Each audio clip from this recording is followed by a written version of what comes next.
আমার সেই গল্পটা এখনো শেষ হয়নি, শোনো। পাহাড়টা আগেই বলেছি ভালোবেসেছিল মেঘকে, আর মেঘ কিভাবে শুকনো খটখটে পাহাড়টাকে বানিয়ে তুলেছিল ২৬ বছরের ছোকরা, সে তো আগেই শুনেছ। সেদিন ছিল পাহাড়টার জন্মদিন। পাহাড় মেঘকে বললে, আজ তুমি লাল শাড়ি পরে আসবে। মেঘ পাহাড়কে বললে, আজ তোমাকে স্নান করিয়ে দেব চন্দন জলে।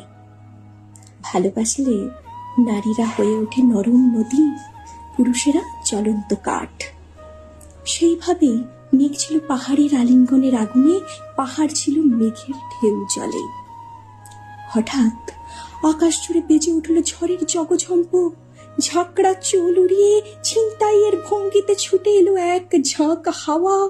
মেঘের আঁচলে টান মেরে বললে, ওঠ ছুড়ি, তোর বিয়ে। এখন শেষ হয়নি গল্পটা। বজ্রের সঙ্গে মেঘের বিয়েটা হয়ে গেল ঠিকই, কিন্তু পাহাড়কে সে কোনোদিন ভুলতে পারল না।